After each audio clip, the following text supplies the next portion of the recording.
भुज में, लेकिन पिताजी के साथ में श्री देवचंद जी महाराज, बालक श्री देवचंद जी महाराज चले गए और उन्होंने भी एक व्यापार ढूंढा जो सत्य का व्यापार था।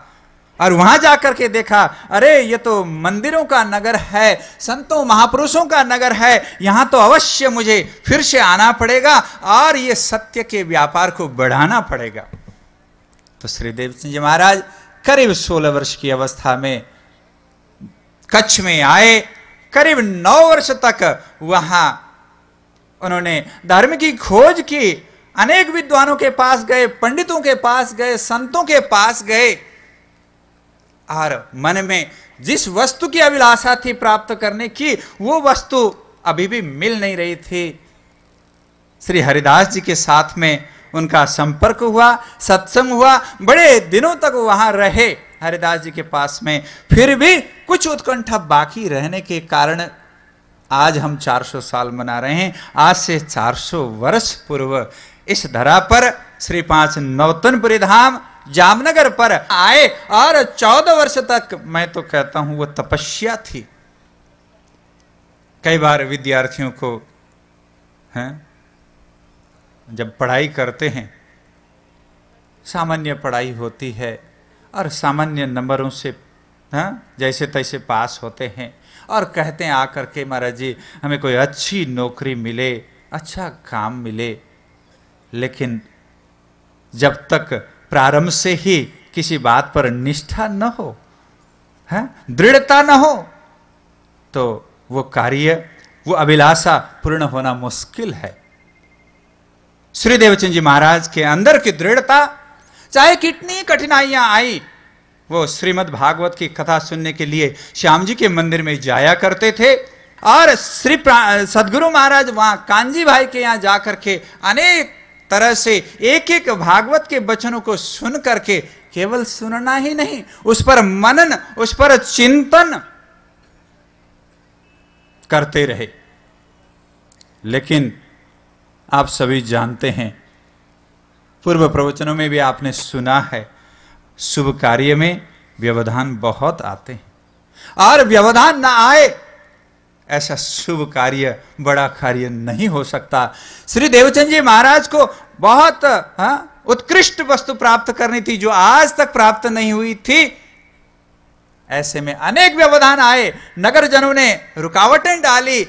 उस समय तत्कालीन शासन में भी ऐसी बातें हुई थी, रुकावटों की बातें हुई थी, अनेक चुगलखोरों ने जाकर के रुकावटें डालने की कोशिश की थी। फिर भी दृढ़ श्री देवचंद जी और 14 वर्ष की निष्ठा से भागवत कथा श्रवण करने के पश्चात स्वयं पूर्ण ब्रह्म परमात्मा को इस धरा पर आना पड़ा। वो यही धरा है श्री 5 नौतनपुरी धाम।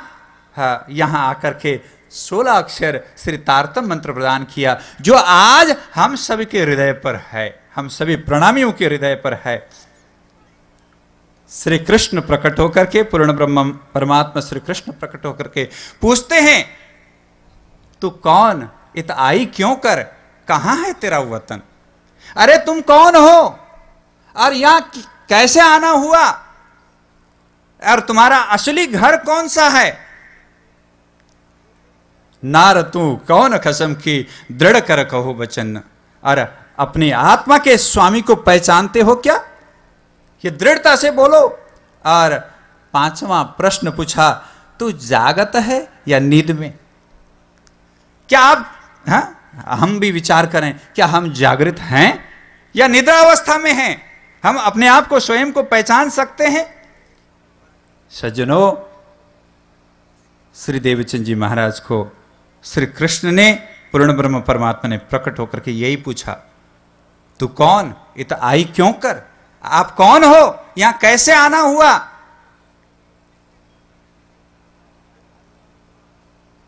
एक बात कहूं, प्राय संसार का नियम है, कोई चीज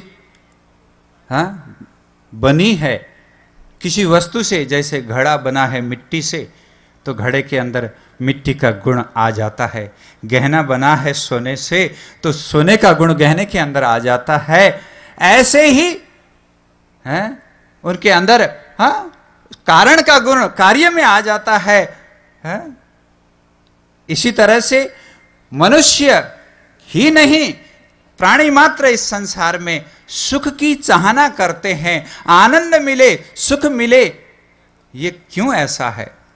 प्रायः देखा जाता है धन संपत्ति से हम सुख प्राप्त करना चाहते हैं, लेकिन धनाढ्य लोगों को हम देखें, उनके जीवन को देखें, धन की कमी जिसके पास है वो तो बल्कि मस्ती से सो जाता है, आराम करता है, आराम से खा सकता है, लेकिन धनवान को रोटी भी आराम से नहीं रुचती और नींद भी चैन से नहीं आती, गोलियां खानी पड़ती है।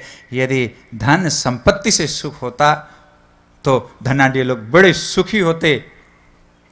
आज विश्व का अमीर व्यक्ति भी परेशान है और सुख प्राप्त करना चाहता है। इसके पीछे मुझे ऐसा लगता है एक ही राज है कि ये आत्मा का स्वभाव है आनंद प्राप्त करने की इच्छा होना, और ये आत्मा परम आनंद के स्थान से छुट करके आई है, जिसको परम धाम कहा जाता है, और जिसके स्वामी श्री राजी महाराज पूर्ण परमात्मा अक्षरातीत धनी हैं, और उनके चरणों से बिछड़ करके आई आत्मा उसी आनंद को प्राप्त करना चाहती है। इस बात को हमें आभास नहीं हो पाता है अज्ञान के कारण से। उस चीज को जानने के लिए सर्वप्रथम श्री कृष्ण जी ने, पूर्ण ब्रह्म परमात्मा ने श्री देवचंद जी महाराज को कहा था।